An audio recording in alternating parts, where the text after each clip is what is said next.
Hello everyone, welcome to C programming course. ये इसका video tutorial number 5 है। आज के वीडियो ट्यूटोरियल का टॉपिक का नाम है what is selection statement in C programming. तो इसमें जो टॉपिक कवर होंगे आपका इफ़ एंड इफ एल्स। चलिए देखते हैं। ये सिलेबस है, सिलेबस ऑफ सी प्रोग्रामिंग। इसमें जो टॉपिक लास्ट वीडियोस में कवर हुए हैं, लाइक वेरिएबल्स क्या होता है, डाटा टाइप्स क्या होते हैं, ऑपरेटर्स क्या होते हैं, और आज की जो वीडियो ट्यूटोरियल का टॉपिक का नाम है सिलेक्शन स्टेटमेंट। स्टार्ट करते हैं। What is selection statements? Selection statements is use to perform operation based on specific condition. Selection statement का हम यूज़ किस लिए करते हैं? अगर हमें कोई ऑपरेशन परफॉर्म करना है अकॉर्डिंग टू कंडीशन, कोई हमारी स्पेसिफिक कंडीशन है हमारी, तो कंडीशन किस टाइप की हो सकती है? There can be many types of selection statement. कई टाइप की कंडीशन हो सकती है, कई टाइप की सिलेक्शन स्टेटमेंट होती है, like if else ladder, nested if. ठीक है, आगे बढ़ते हैं। तो सबसे पहले हम सिलेक्शन स्टेटमेंट देखते हैं। If statement, the if statement is use to check some condition and perform some operation depending on upon that condition. तो इफ स्टेटमेंट का यूज़ हम किस लिए करते हैं? अगर हमें कोई चेक करनी, कोई गिवन कंडीशन हमें दी हुई है और हमें कोई उसके अकॉर्डिंग कोई ऑपरेशन, कंडीशन के अकॉर्डिंग कोई ऑपरेशन परफॉर्म करना हो, तो इसका सिंटेक्स देखते हैं। तो इसका सिंटेक्स ये होता है, ठीक है ना, आपको ध्यान रखना है। यहाँ पे सबसे पहले आपको लोअर केस में आपको इफ़ लिखना है, ब्रैकेट में आपकी कंडीशन आएगी, और कर्ली ब्रेसिस में आपके जो अभी आपको स्टेटमेंट को एग्जीक्यूट करना है वो स्टेटमेंट आपकी आ जाएगी। ठीक है, तो एक सिंपल प्रोग्राम देखते हैं, example of C language if statement. ठीक है, तो सबसे पहले आपको हैश इंक्लूड stdio.h लिखना है। ये आपको मैं प्रैक्टिकल में बताऊंगा हम ये क्यों लिखते हैं, मतलब ये इसका सिंटेक्स होता है, लेकिन आगे आने वाले प्रैक्टिकल्स में आपको पूरा डिटेल में बताया जाएगा। अभी मैं समझाने के लिए इस वीडियो में इफ स्टेटमेंट के लिए मैं आपको ये प्रोग्राम के थ्रू समझा रहा हूँ। तो यहाँ पे इंड मेन आएगा, मेन से आपका प्रोग्राम एग्जीक्यूट होता है, फिर कर्ली ब्रेसिस आएगी। यहाँ पे हमने एक प्रोग्राम, सिंपल एक प्रोग्राम बनाया है, और इसमें हमने एक प्रोग्राम में हम चेक करना है हमारे को इवन नंबर का, हमने एक प्रोग्राम बनाया है। ठीक है, तो हमने इसमें int number is equal to 4, तो हमने यहाँ पे कंडीशन चेक करेंगे।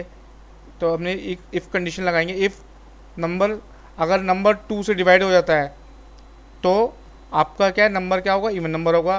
तो हम ये कंडीशन के अकॉर्डिंग चेक कर रहे हैं कि अगर नंबर 2 से डिवाइड हो जाता है तो नंबर इवन होगा, अगर नंबर 2 से डिवाइड नहीं होता तो नंबर ऑड होगा। बट हम यहाँ पे ये कंडीशन चेक कर रहे हैं कि हम ये चेक कर रहे हैं कि यहाँ पे हमें नंबर को पता करना है कि नंबर इवन नंबर है। ठीक है, तो इस टाइप की अगर आपको कोई कंडीशन दी गई हो और इस टाइप का आपकी कोई प्रॉब्लम है तो आप इफ़ कंडीशन की हेल्प से, इफ़ स्टेटमेंट की हेल्प से आप चेक कर सकते हैं। ठीक है, तो इसका सिंपल एक प्रोग्राम है, ये प्रोग्राम के थ्रू समझाया गया है, इसमें कोई ज़्यादा कुछ नहीं है। प्रिंट एफ का यूज़ किस लिए करते हैं? हम आउटपुट के लिए, स्क्रीन पे हमें अगर आउटपुट कोई चाहिए उसके लिए यूज़ करते हैं। तो ये हमारी स्टेटमेंट है।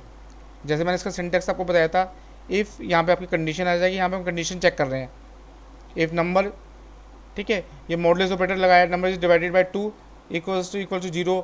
अगर नंबर को सीधा हम डिवाइड करते तो 0 आ जाता है, तो यानी कि हमारा नंबर क्या होगा? इवन नंबर होगा। ठीक है, नेक्स्ट इफ स्टेटमेंट देखते हैं। नेक्स्ट जो कंट्रोल स्टेटमेंट है, इफ एल्स स्टेटमेंट है। The if else statement is use to perform 2 operation on a single condition. इसका यूज़ हमें अगर 2 ऑपरेशन परफॉर्म करने हो एक सिंगल कंडीशन पे, लाइक हमें चेक करना है नंबर इवन भी है या नंबर ऑड है, इस टाइप की हमें कंडीशन चेक करनी है। तो इसके लिए हम इफ एल्स स्टेटमेंट का यूज़ करेंगे। एक ही कंडीशन में हमको 2 ऑपरेशन परफॉर्म करने हैं। ठीक है, using which we can perform 2 different operation, one is for that condition is true. अगर कंडीशन ट्रू के लिए भी चाहिए और कंडीशन फॉल्स के लिए भी चाहिए, एक ही टाइम में हमें कंडीशन ट्रू भी देखनी है और फॉल्स भी देखनी है। And other is for the condition is false. Here we must notice that if and else block cannot be executed simultaneously। एक चीज़ आपको ध्यान रखनी है कि if और else जो ब्लॉक हैं, if ब्लॉक और else ब्लॉक एक साथ एग्जीक्यूट नहीं होते, अलग अलग एग्जीक्यूट होंगे। तो इसका सिंटेक्स देख लेते हैं if else स्टेटमेंट का। The syntax of the if else statement is, if यहाँ पे आपकी कंडीशन आएगी, यहाँ पे आपकी फर्स्ट कंडीशन आएगी, अगर आपकी ये वाला ब्लॉक कब एग्जीक्यूट होगा? जब आपकी स्टेटमेंट ट्रू होगी। अगर स्टेटमेंट फॉल्स होगी तो आपका एल्स वाला ब्लॉक एग्जीक्यूट होगा। बस आपको इतना ध्यान रखना है। ठीक है, तो इसमें एक ही एक एक कंडीशन पे मान लो हमें 2 ऑपरेशन परफॉर्म करने हैं, तो उसके लिए हम यूज़ करते हैं इफ एल्स स्टेटमेंट का। ठीक है, तो यहाँ पे आपकी सिंटैक्स का ध्यान रखना, आपको इफ़ कंडीशन, यहाँ पे आपको अपनी कंडीशन लिखनी है।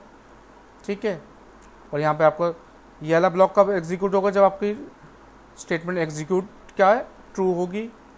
एल्स वाला ब्लॉक कब एग्जीक्यूट होगा, जब आपकी स्टेटमेंट फॉल्स होगी। तो इसका एग्जांपल देखते हैं, वही सेम एग्जांपल है, hash include studio I dot hash int main number, वही ठीक है। इंट नंबर हमने लिया 4, यहाँ पे हमने वेरिएबल डिक्लेयर करा है, और यहाँ पे हम कंडीशन लगाई है इफ़ नंबर, यहाँ पे हमने ये कंडीशन लगाई है, अगर नंबर 2 से डिवाइड हो जाता है तो हमारी कंडीशन ट्रू होगी, तो यानी कि नंबर इवन नंबर होगा, तो ये वाली स्टेटमेंट एग्जीक्यूट होगी। अगर नंबर 2 से डिवाइड नहीं होता तो हमारी ये वाली स्टेटमेंट एग्जीक्यूट होगी। अगर फॉल्स होता है, कंडीशन फॉल्स होगी, जब फॉल्स की कंडीशन में हमारी ये वाली स्टेटमेंट एग्जीक्यूट होगी। ध्यान रखना, एल्स वाला पार्ट एग्जीक्यूट होगा आपका। तो इसमें बस आपको इतना ही ध्यान रखना है। उम्मीद करता हूँ आपको ये वीडियो में समझ आ गया होगा आज के टॉपिक में इफ़ स्टेटमेंट और एल्स स्टेटमेंट का, दोनों को आपको समझ आ गया होगा, इफ़ और इफ़ एल्स का। ठीक है, नेक्स्ट वीडियो ट्यूटोरियल्स में आप आगे वाले टॉपिक देखेंगे। इससे नेक्स्ट टॉपिक जो है